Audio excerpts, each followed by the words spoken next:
Madame, Monsieur, bienvenue. Très heureux de vous savoir nombreux devant votre petit écran en compagnie des programmes d'Africa 24. Nous sommes à Tanger au Maroc dans le cadre des MEDES 2009. Ce forum, dont le thème cette année s'intitule pour un co-développement responsable. Pourquoi ce thème et que doit-on attendre lors de ce forum-là? C'est les questions que nous allons poser à notre invité, le président de l'Institut Amadeus qui organise ces assises. Cher invité, bienvenue dans cette émission. C'est moi qui vous souhaite la bienvenue ici au Maroc à Tanger parmi nous. Et j'espère à la nouvelle chaîne Africa 24 et la jeune chaîne Africa 24 toute la réussite. Tout le plaisir pour nous de participer quand même à ces assises. Je le disais tout à l'heure, pour un co-développement responsable, pourquoi ce thème? Écoutez, nous sommes ici à Tanger, réunis pour la deuxième édition du Forum MEDES. La première édition était consacrée à l'Union pour la Méditerranée. Lors de la déclaration finale de cette première édition, nous avons décidé de tourner notre regard vers l'Afrique. Donc nous avons proposé aux intervenants de cette édition le thème de co-développement responsable. Co-développement, c'est une notion de développement partagé entre le Nord et le Sud, mais aussi de développement partagé entre le Sud et le Sud. Responsable, parce qu'aujourd'hui nous sommes dans une double conjoncture de crise économique, mais aussi de crise énergétique. Donc le mot co-développement et le mot responsable ont leur place dans les problématiques de ce forum de cette année. Les MEDES de l'année dernière ont connu un succès que beaucoup de personnes ont reconnu. En quoi cette édition de 2009 diffère de celle de l'année dernière? La deuxième édition est plutôt pour nous une confirmation. La première édition était un point de départ qui a effectivement placé le forum MEDES parmi les plus importants forums géopolitiques et géoéconomiques de la région. Cette année, de par la présence de hauts responsables politiques et économiques de différentes zones géographiques, nous avons la chance aujourd'hui de toucher plus de responsables et donc pour nous c'est une montée en gamme importante. Mais dites-nous, comment choisissez-vous les invités, ceux qui participent à ce forum-là? Dans un premier temps, nous mettons en place les problématiques, les thématiques. Il y a plus de 26 problématiques et panels traités et disséqués lors de ce 3 jours de marathon, de débat, parce que nous avons plusieurs panels en simultané. La première des choses, c'est de définir le programme, en partant du postulat du co-développement responsable. Nous avons 5 axes de travail. Le premier qui rentre dans le cadre des Business MEDES est le Doing Business euro-africain. Le second, dans le cadre donc des MEDES, le développement humain en Afrique et la résolution des conflits. Le troisième, la sécurité en Méditerranée occidentale. Le quatrième, qui est en train d'être traité en ce moment, la relance économique. Et enfin, nous finissons avec l'efficacité énergétique et les questions environnementales. Donc, à partir de ces problématiques, nous définissons le programme en invitant les leaders d'opinion et les hauts responsables qui sont concernés par ces problématiques-là. On a vu qu'il y a eu plusieurs panels, il y a eu des conférences, de grandes conférences, et les intervenants ont brillé par la qualité de leur intervention. Mais dites-nous, Monsieur le Président, à quoi servira la résolution qui sera issue de ces assises-là? Le forum MEDES diffère des autres forums déjà parce que c'est un forum du Sud, porté par le Sud, donc par un institut marocain qui est formé de jeunes Marocains et aussi d'étrangers qui sont au service de cet institut. Donc l'essence même du forum MEDES, c'est que ce soit un forum opérationnel, qu'il y ait des projets concrets qui ressortent des discussions. Et puis nous, en tant qu'institut organisateur, nous avons toute l'année pour essayer de peser sur les décisions politiques et faire en sorte que les recommandations issues de la déclaration de Tanger de cette année soient suivies des faits. Mais qu'est-ce que vous avez fait des résolutions issues du forum de l'année dernière? Parmi les plus importantes recommandations, je peux en citer 3 qui ont été effectivement suivies des faits. La première, c'est la création d'une banque euro-méditerranéenne de développement. L'idée est ressortie des discussions de Tanger l'année dernière. Et puis on voit que cette idée est en train de fleurir et que nous allons très certainement bientôt voir naître cette banque. Secondo, sur le plan énergétique, plusieurs de nos recommandations ont été intégrées au plan solaire méditerranéen.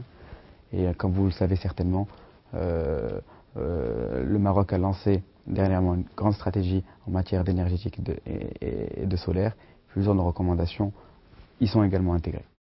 Au-delà des discussions, il y a également des prix qui ont été attribués à certains invités. Comment est-ce que vous identifiez ceux-là qui sont récipiendaires? Alors, Nous avons un comité scientifique qui est composé de plusieurs experts internationaux qui ont planché pendant 3 mois sur différents dossiers.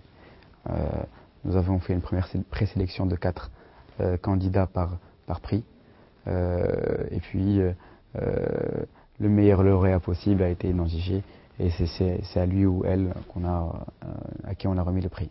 Entre autres prix qui ont été attribués cette année, on a vu le prix qui a été attribué à M. Malamine Koné, le président de la marque de vêtements Ernest.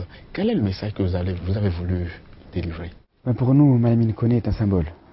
C'est un Malien d'origine, vivant en France, qui est parti de rien ou presque rien et qui est aujourd'hui à la tête d'une entreprise importante, une entreprise leader dans son marché. Donc aujourd'hui, lorsque nous avons remis le prix à Malamine Koné, c'est un prix qu'on a remis à la jeunesse africaine montante et en fait c'est un appel à l'entrepreneuriat ou l'entrepreneurship des jeunes africains, soit de la diaspora en Europe, soit ceux qui sont présents bien sûr en Afrique. Quelle est la place que vous accordez à l'Afrique subsaharienne au Forum des Médées? Plusieurs ministres et représentants de gouvernement des pays subsahariens sont présents parmi nos Tangers. Je citerai parmi eux M. Morgan Tsvangirai, Premier ministre du Zimbabwe, plusieurs ministres des Affaires étrangères du Bénin, du Mali, des Comores, mais aussi différents ministres plutôt techniques, des portefeuilles techniques, comme le ministre de la Santé de la Centrafrique, le ministre de l'Équipement du Cameroun, et j'en passe. Dans quelques heures, ce sera fini pour les forums Médées 2009. Qu'est-ce qui vous a particulièrement marqué pour cette édition? Le symbole de cette édition a été marqué par la poignée de main hier entre M. Rafik Hosseini, représentant du président Mahmoud Abbas, et Mme Tzipi Livni, présidente du parti Kadima et chef de l'opposition israélienne.